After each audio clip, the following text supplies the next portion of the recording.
ചീക്കോടിലെ സമ്മേളന ദിവസങ്ങൾ കഴിഞ്ഞു പോയത് പ്രൗഢമായ മനോഹരമായ ശ്രദ്ധയാകർഷിക്കുന്ന ചടങ്ങുകൾ കൊണ്ട് അത് ആളുകളുടെ മനസ്സിൽ നിൽക്കാൻ മാത്രമല്ല, പുതിയ തലമുറയിലെ പാർട്ടിയെ പഠിക്കാനും മനസ്സിലാക്കാനും വിചാരിക്കുന്നവർക്ക് വലിയ പാഠങ്ങൾ നൽകിക്കൊണ്ടാണ് നിങ്ങൾ ഈ സമ്മേളനം നടത്തിയിട്ടുള്ളത് എന്നത് സന്തോഷം നിറയുന്ന ഒരു കാര്യമാണ്. നമ്മളുടെ രാഷ്ട്രീയ പാർട്ടിയുടെ അതിലെ പ്രവർത്തകന്മാർ എന്ന നിലക്ക് നമുക്ക് സന്തോഷിക്കാനുള്ള ഒരുപാട് കാരണങ്ങൾ അതിനകത്തുണ്ട്. കുറേയൊക്കെ കാര്യങ്ങൾ ബഷീർ സാഹിബ് ഹ്രസ്വമായ സമയത്തിനകത്ത് പറഞ്ഞു കഴിഞ്ഞു. നമ്മൾ വളരെ പച്ചയായി ആളുകൾക്ക് മുമ്പിൽ എന്താണ് എന്ന് സുതാര്യമായി നിന്ന് പ്രവർത്തിക്കുന്ന ഒരു സംഘടനയാണ്. അതതിൻ്റെ പേര് കൊണ്ട് തന്നെ വളരെ കൃത്യവും വ്യക്തവുമായി നമ്മൾ പറഞ്ഞിട്ടുണ്ട്. ഇന്ത്യയിലെ ന്യൂനപക്ഷങ്ങളുടെ അസ്തിത്വത്തെ അഭിമാനകരമായ വിധത്തിൽ ഉയർത്തിപ്പിടിച്ചുകൊണ്ട് നിൽക്കാനാണ് ഞങ്ങൾ മുസ്ലിം ലീഗ് എന്ന പേരിൽ സംഘടിക്കുന്നത് എന്നത്. ഈ സമുദായത്തോടുള്ള ഒരു താല്പര്യത്തെ മറച്ചു വെച്ചുകൊണ്ടല്ല ലീഗ്, ആരുടെയെങ്കിലും കയ്യിലേക്ക് വേണ്ടി പറയാതെയുമല്ല. അത് ക്യാമ്പസുകളിൽ പ്രവർത്തിക്കുന്ന MSF മുതൽ എല്ലായിടത്തും മുസ്ലിം ലീഗ് പറഞ്ഞിട്ടുള്ളത്. സാമുദായിക സംഘടനം എങ്ങനെ ആവണമെന്ന് വളരെ കൃത്യമായി മുസ്ലിം ലീഗ് ഒരു മോഡലായി ഈ രാജ്യത്ത് കാണിച്ചു കൊടുക്കുകയും ചെയ്തിട്ടുണ്ട്. സാമുദായിക സംഘടനത്തിന് വ്യത്യസ്തമായ രണ്ട് പ്രതലമുണ്ട്. എൻ്റെ സമുദായം എന്നതിൻ്റെ പേരിൽ ഞാൻ അഭിമാനിക്കുകയും മറ്റൊരാളുടെ സമുദായത്തെ ആദരിച്ചുകൊണ്ട് തന്നെ എനിക്ക് കൂടി നിൽക്കാനുള്ള പ്രതലമാണെന്ന് ഉറപ്പുവരുത്തുകയും ചെയ്യുന്ന ഒരു രീതിയാണ് ഇതിലെ പ്രധാനപ്പെട്ട കാര്യം. മറ്റൊന്ന്, എൻ്റെ സമുദായം എന്ന്, എൻ്റെ മതം, എൻ്റെ ജാതി എന്ന് ഉദ്ഘോഷിക്കുകയും മറ്റൊരാളും ഇവിടെ നിൽക്കാൻ പാടില്ല എന്ന് പറയുകയും ചെയ്യുന്ന മറ്റൊരു രീതിയും സാമുദായിക പ്രവർത്തനത്തിന്, മതത്തിൽ അധിഷ്ഠിതമായ പ്രവർത്തനങ്ങൾക്കുണ്ട്. ആ അർത്ഥത്തിൽ പറഞ്ഞാൽ ഹിറ്റ്ലർ ഒരു സാമുദായികവാദിയാണ്, മതവാദിയാണ്. ഗോൾവാൾക്കർ ഒരു സാമുദായികവാദിയാണ്, മതവാദിയാണ്. പക്ഷേ ഹിറ്റ്ലർ ലോകത്തിലെ ഏറ്റവും ക്രൂരരായ ഭരണാധികാരികളിലോ നേതാക്കളിലോ പെടുന്നയാളാണ്. അങ്ങനെ തന്നെയാണ് ഗോൾവാൾക്കറും പെടുന്നത്. എന്നാൽ നമ്മളൊക്കെ ഗുരു എന്ന് വിളിക്കുന്ന, ദേവൻ എന്ന് വിളിക്കുന്ന ശ്രീനാരായണ ഗുരുദേവൻ, നമ്മൾ ശ്രീനാരായണൻ എന്നല്ല വിളിക്കുന്നത്, ശ്രീനാരായണ ഗുരുദേവൻ എന്നാണ്. അദ്ദേഹം വാദിച്ചത് ഹിന്ദു സമുദായത്തിന് വേണ്ടിയുമില്ല, ആ സമുദായത്തിനകത്തുള്ള ഒരു ജാതി വിഭാഗത്തിന് വേണ്ടിയാണ്, ഈഴവന്മാർക്ക് വേണ്ടിയാണ്. പക്ഷെ അദ്ദേഹത്തിന്റെ വാദം എന്തായിരുന്നു? ഈഴവന്മാർ സംഘടിക്കണം, ഈഴവന്മാർക്ക് വിദ്യാഭ്യാസം വേണം, ഈഴവന്മാർ പുരോഗമിക്കണം. പക്ഷേ അതൊരു സമുദായത്തെയും ഉപദ്രവിച്ചുകൊണ്ടാവരുത്. അദ്ദേഹം കേരളത്തിന്റെ നവോത്ഥാന നായകരിൽ പ്രഥമഘടനീയനാണ്. ഒരുപക്ഷെ ഹിറ്റ്ലർ പറഞ്ഞതുപോലെ, ഗോൾവാൾക്കർ പറഞ്ഞതുപോലെ തന്നെ ഒരു ഭാഷയമാണ് ആര് പറയുന്നത്? മന്നത്ത് പത്മനാഭൻ പറയുന്നത്. പക്ഷേ അദ്ദേഹത്തിന്റെ വാക്കുകൾക്കൊരു വ്യത്യാസമുണ്ട്. നായർ സമൂഹത്തിന്റെ സമുന്നതി അനിവാര്യമാണ്, പക്ഷേ മറ്റൊരു സമുദായത്തെയും ഉപദ്രവിച്ചുകൊണ്ടാവരുത്.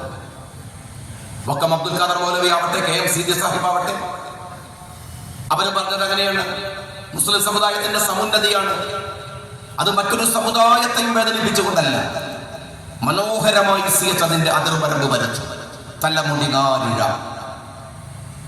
ലീഗിന്റെ സാമുദായിക പ്രവർത്തനങ്ങളുടെ അടിസ്ഥാനം എന്ന് പറയുന്നത് അങ്ങനെയാണ്. നിങ്ങൾ നിങ്ങളുടെ സമുദായത്തിന്റെ പേരിൽ അഭിമാനം കൊള്ളുക. അവനവന്റെ ഐഡന്റിറ്റി പ്രധാനമാണ്. അത് നമുക്ക് നിൽക്കാനുള്ള ആത്മവിശ്വാസമാണ്, ജീവിക്കാനുള്ള പ്രചോദനമാണ്. അതിനപ്പുറം നമ്മളുടെ വിശ്വാസമാണ്. അത് മറ്റുള്ളവരെ ഉപദ്രവിക്കാനല്ല, ആരെയും വിഷമിപ്പിക്കാനല്ല. അങ്ങനെ പാടില്ല. ഈ അടുത്ത് മരിച്ചുപോയ മാർപ്പാപ്പ, നിങ്ങൾ ഓർത്തു നോക്കൂ. മാർപ്പാപ്പയെ അദ്ദേഹം ലോകത്തിലെ മനുഷ്യരുടെ മുഴുവൻ സങ്കടമാണ്. അദ്ദേഹത്തിന്റെ മരണം. അദ്ദേഹം ക്രിസ്ത്യൻ സമുദായത്തിന്റെ സമുന്നതനായ നേതാവാണ്. ഇന്ത്യയിലെ, ലോകത്തിലെ ക്രിസ്ത്യൻ സമുദായത്തിന്റെ ഏറ്റവും പരമോന്നതയിൽ നിൽക്കുന്ന പുരോഹിതൻ. എന്നാൽ ഫ്രാൻസിസ് മാർപ്പാപ്പ മരിച്ചുപോയപ്പോൾ എല്ലാവർക്കും എന്തേ സങ്കടമായത്? എല്ലാവരും എന്തേ അദ്ദേഹത്തെ കുറിച്ച് ഇങ്ങനെ പറഞ്ഞുകൊണ്ടിരിക്കുന്നത്? ലോകത്തിന്റെ പൗരോഹിത്യത്തിന്റെ മുമ്പിൽ ആ മനുഷ്യനൊരു മാതൃകയായിരുന്നു. തന്റെ വീട്ടിലെ വെറും ഒരു 2-3 മുറികൾ കൊണ്ട് മാത്രം തൃപ്തിപ്പെട്ട് ആഡംബരരഹിതമായി ജീവിച്ചു പോയ ഒരു മനുഷ്യൻ, എല്ലാം ആകാമായിരുന്നിട്ട് ഒരു സാധുവായ മനുഷ്യനായി. ഫലസ്തീനിലെ മുസ്ലിങ്ങൾ പീഡിപ്പിക്കപ്പെടുമ്പോ ഇസ്രായേലികളുടെ അരുതെന്ന് പറയാൻ ധൈര്യം കാണിച്ച മനുഷ്യൻ. ലോകത്തിലെവിടെയും പീഡിതരുണ്ടോ, മർദ്ദിതരുണ്ടോ, അവരുടെ കൂടെ ചേർന്ന് നിൽക്കുന്ന മർദ്ദകർക്കും ചൂഷകർക്കും എതിരെ സംസാരിക്കുന്ന ഒരു മഹാമനുഷ്യൻ. ആ മാർപ്പാപ്പ ലോകത്തിന്റെ സങ്കടമായത് അദ്ദേഹം ക്രിസ്തുമത വിശ്വാസിയായിക്കൊണ്ട് തന്നെയാണ്. ക്രിസ്തുമത വിശ്വാസത്തിനകത്ത് ഉറച്ചു വിശ്വസിച്ചുകൊണ്ട് തന്നെയാണ്.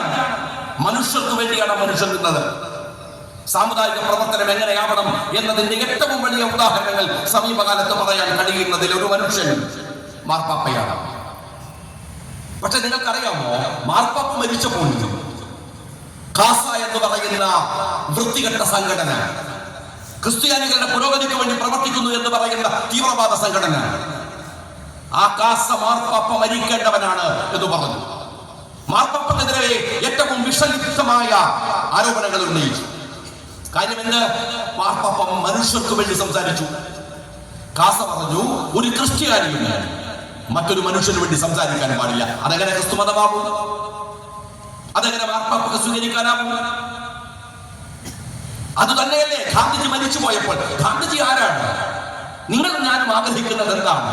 നാളെ മരണത്തിന്റെ അവസാനത്തെ സെക്കൻഡുകൾ എത്തുമ്പോൾ കൂടെ അടുത്ത് മക്കളുണ്ടെങ്കിൽ, ഭാര്യയുണ്ടെങ്കിൽ, അവർ ചൊല്ലിത്തരിക എന്താണ്? അഷ്ഹദു അല്ലാ ഇലാഹ ഇല്ലല്ലാഹ് വ അഷ്ഹദു അന്ന മുഹമ്മദൻ റസൂലുള്ളാഹ്. കലിമത്തു തൗഹീദ് ഉച്ചരിച്ച് മരിച്ചു പോകണമെന്നല്ലേ നമ്മൾ ആഗ്രഹിക്കുന്നത്? ദിക്റുകൾ ചൊല്ലി മരിക്കണമെന്നല്ലേ നമ്മൾ ആഗ്രഹിക്കുന്നത്?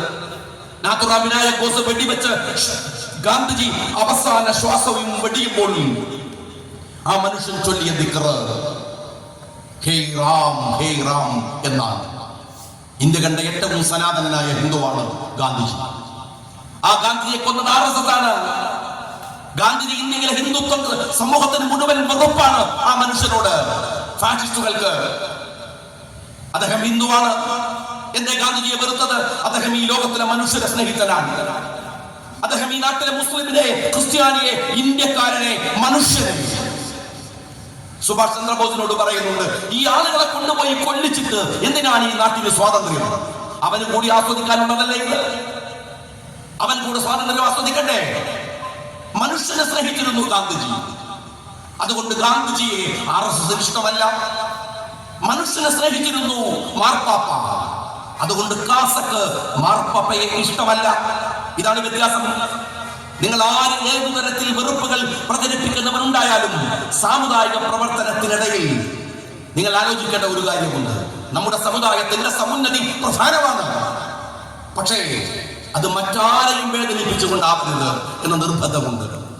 ആരെയും സങ്കടത്തെ പറഞ്ഞുകൊണ്ട് അവർക്ക് സങ്കടം ഉണ്ടാക്കിക്കൊണ്ടല്ല അത് സംഘടിപ്പിക്കേണ്ടത്. ഏറ്റവും വലിയ വെറുപ്പ് പറയുന്നു കാസ. കേരളത്തിന്റെ മുഖ്യമന്ത്രി ഈ കാസയുടെ വെറുപ്പ് കാണുന്നില്ല. അദ്ദേഹത്തിന് ഇന്റലിജൻസ് ഉണ്ടല്ലോ. സമീപകാലത്ത് സോഷ്യൽ മീഡിയ നിങ്ങൾ എടുത്തു നോക്കിയാൽ ഏറ്റവും വലിയ വെറുപ്പിന്റെ പ്രചാരകന്മാർ RSSന്റെ വെല്ലുംപിടത്തിൽ കേരളത്തിൽ കാസയാണ്. ന്യൂനപക്ഷ സമുദായങ്ങൾക്കിടയിൽ പോലും സാമൂഹിക സ്പർദ്ധയുണ്ടാക്കാൻ, സാമുദായികമായ പ്രശ്നങ്ങൾ ഉണ്ടാക്കാൻ ഏറ്റവും മ്ലേച്ഛമായി പ്രവർത്തിക്കുന്ന സംഘടനയാണ് കാസ. ആ കാസക്കെതിരെ മുഖ്യമന്ത്രി എന്തേ സംസാരിക്കാത്തത്? എന്തേ പറയാത്തത്? പറയാനാവില്ല. അത് മുഖ്യമന്ത്രിയുടെ പ്രശ്നമാണ്. നിങ്ങൾ മനസ്സിലാക്കണം, അത് മുഖ്യമന്ത്രിയുടെ പ്രശ്നമാണ്. മുഖ്യമന്ത്രിക്ക് അങ്ങനെ ചിലരെ കുറിച്ചൊന്നും പറയാനാവില്ല. ചില കാര്യങ്ങൾ പറയാനാവില്ല. പറയുന്നതിന് ചില ബുദ്ധിമുട്ടുകളുണ്ട്. അതിന്റെ വിവരം നിങ്ങൾക്കറിയുമോ? മെനഞ്ഞാനത്തെ വാർത്തയാണ്. എന്താ വാർത്ത? നമ്മൾ വലിയ കൊട്ടിക്കൊടിച്ചില്ലേ? SFIO ചാർജ് ഷീറ്റ് കൊടുത്തിരിക്കുന്നു മുഖ്യമന്ത്രിയുടെ മകൾക്കെതിരെ. എന്നാ മെനഞ്ഞാനത്തെ വാർത്ത എന്താണെന്നറിയോ? കോടതിയില്, എന്ന് വെച്ചാൽ SFIOയുടെ കോടതിയില്, വിചാരണ കോടതിയില് ED പോയി ചോദിച്ചു, അതിന്റെ മൊഴിക്ക് പകർപ്പ് ഞങ്ങൾക്ക് വേണം. SFIO പറഞ്ഞു 54 ബുക്ക്ലെറ്റുകൾ ഉണ്ട്. നിങ്ങൾ ശ്രദ്ധിച്ചു കേൾക്കണം, 54 ബുക്ക്ലെറ്റ് ഉണ്ട്. അതിന്റെ ഫോട്ടോ കോപ്പി എടുത്തു തരാനുള്ള പ്രാഥമിക സൗകര്യം ഞങ്ങളുടെ കയ്യിലില്ല. ആരുടെ കയ്യില്? SFIOയുടെ കയ്യിലില്ല. ഒരു ഫോട്ടോ സ്റ്റാറ്റ് എടുക്കാനുള്ള മെഷീന്റെ പരമാവധി വില 10,000-ന്റെ ചുവട്ടിലാണ്. 10,000-കണക്കിന് കോപ്പി എടുക്കാം. ഒരു 7,000-8,000 രൂപയുള്ള ഒരു ഫോട്ടോസ്റ്റാറ്റ് മെഷീൻ ഉണ്ടെങ്കിൽ ED വിചാരണ കോടതിയിൽ രണ്ടാമത് പറയാൻ, നിങ്ങളുടെ കയ്യിൽ മെഷീൻ ഇല്ലേ? വേണ്ട, ഞങ്ങൾ മെഷീനുമായി നിങ്ങളുടെ ഓഫീസിൽ വരാം, എന്നിട്ടോ ഞങ്ങൾ ഫോട്ടോ കോപ്പി എടുത്തോളാം. മെനഞ്ഞാന്ന് വിചാരണ കോടതി പറഞ്ഞു അതിനും SFIO സമ്മതിക്കില്ല. കാര്യമെന്ത്? ഇത് കച്ചവടമായി കഴിഞ്ഞു. ഈ കച്ചവടം SFIO നേരിട്ട് നടത്തി കേരളത്തിന്റെ മുഖ്യമന്ത്രിയുമായി. അതിൽ ഇനി പുതിയ ആളുകൾ ഇടപെടേണ്ട എന്നാണ്. എങ്ങനെയാ മുഖ്യമന്ത്രി RSS എന്ന് സംസാരിക്കുക? കേരളത്തിലെ പോലീസിനകത്ത് RSSന്റെ ശാഖ. 2 ദിവസം മുമ്പ് വാർത്ത വന്നത് RSSന്റെ ജയിൽ ഉദ്യോഗസ്ഥന്മാർ അവർ വട്ടം ചേർന്നിരുന്ന് ഫോട്ടോ പ്രചരിപ്പിച്ചു. പത്രക്കാരുടെ ചോദ്യത്തിന് മുഖ്യമന്ത്രി പറഞ്ഞത് നടപടി എടുത്തു. എന്ത് നടപടി? സ്ഥലം മാറ്റമാണോ നടപടി? കേരളത്തിൽ മുഖ്യമന്ത്രി ആഭ്യന്തരമന്ത്രിയുടെ താഴെയുള്ള ഒരു ഡിപ്പാർട്ട്മെന്റിനകത്ത് RSS, അതും പോലീസ് ഡിപ്പാർട്ട്മെന്റിനകത്ത് RSSന്റെ ശാഖ പ്രവർത്തിക്കുന്നു എന്നത് ഒരു ആരോപണമാണോ? അല്ലല്ലോ. സ്ഥലം മാറ്റി എന്ന് പറയുന്നുണ്ടെങ്കിൽ അവിടെ ഒരു കുറ്റകൃത്യം നടന്നു എന്ന് നിങ്ങൾ സമ്മതിക്കുകയല്ലേ ചെയ്യുന്നത്? അങ്ങനെയല്ലേ ചെയ്യുന്നത്? മുഖ്യമന്ത്രിയോട് ഞാൻ ചോദിക്കട്ടെ, കഴിഞ്ഞ 2-3 ദിവസം മുമ്പ് വയനാട്ടുകാരനായ എന്നാൽ കോട്ടക്കൽ സ്വദേശിയായ അഷ്റഫ് എന്ന് പറയുന്ന ഒരു ചെറുപ്പക്കാരൻ മാനസിക രോഗിയാണ്, മാനസിക വിഭ്രാന്തിയുണ്ട്, പുൽപ്പള്ളിയിലാണ്. ആ അഷ്റഫ് അതിമാരകമായ വിധത്തിൽ കൊല്ലപ്പെട്ടു മംഗലാപുരത്ത് വെച്ച്. അഷ്റഫ് ഒരു മാനസിക രോഗിയാണ്. ആൾക്കൂട്ട കൊലപാതകം, ബജ്റംഗളിന്റെ പ്രവർത്തകന്മാർ. മധു കൊല്ലപ്പെട്ടത് ഓർമ്മയില്ലേ നിങ്ങൾക്ക്? ഞാനന്ന് നിയമസഭയുടെ അകത്തുണ്ട്. മധു കൊല്ലപ്പെടുമ്പോ മധുവിന്റെ ഒരു നിസ്സഹായമായ നിൽപ്പുണ്ട്. മധു മാനസിക രോഗിയായിരുന്നു. മധുവിന് വിശക്കുന്നുണ്ടായിരുന്നു. എന്തോ തിന്നാനെടുത്തതാണ്. ഹൃദയമില്ലാത്ത കുറെ പേർ ചേർന്ന് ആ ചെറുപ്പക്കാരുടെ കൊന്നുകളഞ്ഞു. ആ കേസ് ഗവൺമെന്റ് അട്ടിമറിച്ചു. അത് വേറെ കാര്യം. അന്ന് നമ്മളൊക്കെ സങ്കടപ്പെട്ടില്ലേ? അതല്ലേ ഈ അഷ്റഫ്? കേരളത്തിന്റെ മുഖ്യമന്ത്രി മനസ്സിലാക്കേണ്ടത്, കോട്ടക്കൽക്കാരനായ അഷ്റഫ് കൊല്ലപ്പെട്ടപ്പോ ഒരു വാക്ക് പറഞ്ഞു. ഞാൻ ഈ പ്രസംഗിക്കുന്നത് വരെ കർണാടക മുഖ്യമന്ത്രിയെ വിളിച്ചോ? എന്റെ കാര്യം പറയാനാവില്ല. കൊന്നത് RSS ആണ്, കൊന്നത് സംഘപരിവാറാണ്, കൊന്നത് ബജ്റംഗളാണ്. നിങ്ങൾക്ക് മിണ്ടാനാവില്ല. മുസ്ലിങ്ങൾക്കെതിരെ കുരച്ചത് PC ജോർജ് കോട്ടയത്ത് വച്ചാണ്. മുസ്ലിങ്ങൾക്കെതിരെ ഏറ്റവും വംശീയമായ ആരോപണം വെള്ളാപ്പള്ളി ഉന്നയിച്ചത് നിലമ്പൂർ വെച്ചാണ്. പക്ഷേ മലപ്പുറത്തെ മുസ്ലിങ്ങൾക്കെതിരായി കേരളത്തിന്റെ മുഖ്യമന്ത്രി സംസാരിച്ചത് ഡൽഹിയിൽ വെച്ചാണ്. അപ്പൊ എങ്ങനെ വെള്ളാപ്പള്ളി കുറ്റക്കാരനാവുക? PC ജോർജ് കുറ്റക്കാരനാവുക? കേരളത്തിന്റെ മുഖ്യമന്ത്രി ഡൽഹിയിൽ വെച്ചല്ലേ പറഞ്ഞത്? സ്വന്തം ഓഫീസിനകത്ത് നടന്ന അദ്ദേഹത്തിന്റെ പ്രൈവറ്റ് സെക്രട്ടറി ശിവശങ്കരൻ നടത്തിയ സ്വർണ്ണക്കടത്ത് അയാൾക്ക് വിഷയമല്ല. അത് പറഞ്ഞില്ല ഡൽഹിയിൽ വെച്ച്.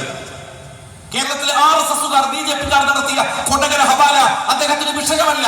കരിപ്പൂർ എയർപോർട്ടിൽ നടക്കുന്ന സ്വർണ്ണക്കടത്ത് മാത്രം, അവിടെ നടക്കുന്ന ഹവാല മാത്രം അത് കുറ്റകൃത്യമാണ്. ഇന്ത്യയിലെ ഏറ്റവും അപകടം പിടിച്ച എയർപോർട്ടാണ് കരിപ്പൂർ എന്ന് ഡൽഹിയിൽ പോയി സ്ഥാപിച്ചത് ഈ മുഖ്യമന്ത്രിയല്ലേ? പിന്നെ PC ജോർജ് പറയൂലേ? പിന്നെ വെള്ളാപ്പള്ളി പറയൂലേ? നിങ്ങളാണ് നിങ്ങളുടെ ഭാഷയിൽ തന്നെ പറഞ്ഞാൽ വഴിമരുന്നിട്ട് കൊടുക്കുന്നത്. നിങ്ങളുടെ ഈ BJP വിധേയത്വം ഓർത്തു നോക്കൂ. നിങ്ങൾ മിനഞ്ഞാൻ നമ്മളൊക്കെ കണ്ടില്ലേ വിഴിഞ്ഞത്തിന്റെ ഉദ്ഘാടനത്തിന്റെ വേദി നിങ്ങൾ ശ്രദ്ധിച്ചിട്ടുണ്ടാവുമല്ലോ. അവിടെ വാസവൻ പറയുന്ന ഒരു കാര്യമുണ്ട്. ഈ പോർട്ടിന്റെ രാജശില്പി ആര്? സഖാവ് പിണറായി വിജയൻ, കേരളത്തിന്റെ മുഖ്യമന്ത്രി. ഇയാളെപ്പോഴാ രാജശില്പിയായത്? എന്നിട്ട് മുഖ്യമന്ത്രിയുടെ രണ്ടാമത്തെ പ്രസംഗം, ഈ പോർട്ട് ആരംഭിക്കുന്നത് 1996 LDF സർക്കാർ ആണ്. സഖാവ് പിണറായി വിജയൻ. നിങ്ങളൊരു കാര്യം മനസ്സിലാക്കണം, കേരളത്തില് ഒരുപാട് മുഖ്യമന്ത്രിമാരുണ്ടായിട്ടുണ്ട്. നിങ്ങൾ ഊതി വീർപ്പിക്കുന്ന ഒരു മുഖ്യമന്ത്രിയാണ് EM ശങ്കരൻ നമ്പൂതിരിപ്പാട്. അദ്ദേഹം കേരളത്തിലെ ഒരു സാധാ മുഖ്യമന്ത്രിയാണ്, ശരിയാണ്. EM ശങ്കരൻ നമ്പൂതിരിപ്പാട് ഉണ്ടാക്കി എന്ന് പറയുന്ന വിപ്ലവങ്ങൾ കാസർഗോഡ് മുതൽ തിരുവനന്തപുരം വരെ ഒന്ന് കാണിച്ച്, ഇവിടുത്തെ സമൂഹത്തിന്റെ പുരോഗതിയിൽ കമ്മ്യൂണിസ്റ്റ് പാർട്ടിക്ക് ഒരു പങ്കില്ല നമുക്കറിയാം. അതിൽ NSSനുണ്ട്, SNDPക്കുണ്ട്, മറ്റ് സാമുദായിക സംഘടനകൾക്കൊക്കെ ഉണ്ട്. നിങ്ങൾ കൈകാര്യം ചെയ്ത ഒരേ ഒരു വിഭാഗം നേരത്തെ ബഷീർ സാഹിബ് പറഞ്ഞ ഇവിടുത്തെ ദളിതുകളാണ്, ആദിവാസികളാണ്. അവരുടെ അവസ്ഥ എന്താണെന്നറിയാലോ. എന്നാൽ കേരളത്തിൽ ഒരു മുഖ്യമന്ത്രി എന്ന് അടയാളപ്പെടുത്തുന്നിടത്ത് നിങ്ങൾക്ക് കരുണാകരനെ മറക്കാനാവില്ല. 1993 കരുണാകരന്റെ മന്ത്രിസഭയുടെ സമയത്ത് MMSN കേരള നിയമസഭയിൽ ചോദിച്ച ചോദ്യം ഷാജി വന്ന് പ്രസംഗിക്കണമല്ല, നിയമസഭാ രേഖയിലുണ്ട്. അന്ന് പോർട്ട് മന്ത്രി MV രാഘവനാണ്. MV രാഘവന്റെ മറുപടി എന്താണെന്നറിയോ? വിഴിഞ്ഞം പദ്ധതി പരിഗണനയിലാണ്. സഖാവ് പിണറായി വിജയൻ നിയമസഭയിൽ MLA ആണ്. വീണ്ടും ചോദ്യം, ഇതിൽ പ്രൈവറ്റ് സെക്ടർ ഉണ്ടാകുമോ? MBRന്റെ മറുപടി ഉണ്ടാകുമെന്നാണ്. 1993 ആ പരിപാടികൾ അങ്ങനെ നടന്നു. നേരത്തെ ആരും സൂചിപ്പിച്ചു 2011 ഉമ്മൻചാണ്ടി സാറിന്റെ മന്ത്രിസഭ അധികാരത്തിലേൽക്കുമ്പോൾ നേരത്തെ പറഞ്ഞ പോലെ ഒരു പോർട്ടിന്റെ ഏറ്റവും വലിയ പ്രശ്നം, ഞാൻ അഴീക്കോട് MLA ആയിരുന്ന ആളാണ്, എനിക്കറിയാം അഴീക്കോട് പോർട്ടുമായി ബന്ധപ്പെട്ട് ഒരു പോർട്ട് വരുമ്പോ അതിന്റെ ഏറ്റവും വലിയ എൻവയോൺമെന്റൽ ഇഷ്യൂ എന്താണെന്നറിയോ? മത്സ്യത്തൊഴിലാളികളുമായി ബന്ധപ്പെട്ട് എന്തിന് ഒരു ബ്രേക്ക് വാട്ടർ ഉണ്ടാക്കണമെങ്കിൽ പ്രശ്നമാണ്. പിന്നല്ലേ പോർട്ട്, ഒരു ബ്രേക്ക് വാട്ടർ ഉണ്ടാക്കണമെങ്കിൽ പ്രശ്നമാണ്. അങ്ങനെ ആ പോർട്ട് വരുമ്പോ 4000 പേജുള്ള ഒരു എൻവയോൺമെന്റൽ സ്റ്റഡി നടത്തി ഉമ്മൻചാണ്ടി സാർ. ആ ഗവൺമെന്റ് കേന്ദ്രത്തിനയച്ചു. ജയറാം രമേശ് മടങ്ങി. അദ്ദേഹം ഒരു സെൻസിറ്റീവ് ആയിട്ടുള്ള ഒരു പാരിസ്ഥിതിക താല്പര്യങ്ങളുള്ള ഒരു മനുഷ്യനാണ് ജയറാം രമേശ്. അദ്ദേഹം മടക്കി. എന്നാൽ ഉമ്മൻചാണ്ടി മടങ്ങിയില്ല. ഉമ്മൻചാണ്ടി ജയറാം രമേശിനെ ഇവിടെ കൊണ്ടുവന്ന് അദ്ദേഹത്തിന് കാര്യങ്ങൾ ബോധ്യപ്പെടുത്തി കേന്ദ്ര പരിസ്ഥിതിയുടെ വകുപ്പിന്റെ അംഗീകാരം വാങ്ങി. ഉമ്മൻചാണ്ടിയുടെ കാലത്ത് അതിന്റെ തറക്കല്ലുകൾ കർമ്മം കഴിഞ്ഞു. ഞാൻ ചോദിക്കട്ടെ മുഖ്യമന്ത്രി, നിങ്ങൾ പറയുന്നുണ്ടല്ലോ ഇപ്പൊ നിങ്ങളാണ് രാജശില്പിയെന്ന് ശിങ്കിനികളെ കൊണ്ട് പറയിപ്പിക്കുന്നുണ്ടല്ലോ. എങ്കിലും ഞാൻ ചോദിക്കട്ടെ, നിങ്ങൾ 6000 കോടിയുടെ അഴിമതി ഉമ്മൻചാണ്ടി സാറിനെതിരെ ഉന്നയിക്കാൻ കാരണം ഈ പോർട്ടല്ലേ? മെനഞ്ഞാണ് പ്രസംഗിക്കുമ്പോൾ നിങ്ങൾ എന്താ പറഞ്ഞത്? 5700 ചില്ലാനം കോടി ചെലവഴിച്ചു. അപ്പൊ 6000, അപ്പൊ ഈ 6000 തന്നെയല്ലേ ഉമ്മൻചാണ്ടി സാറ് പറഞ്ഞിരുന്നത്? അങ്ങനെയല്ലേ പറഞ്ഞു?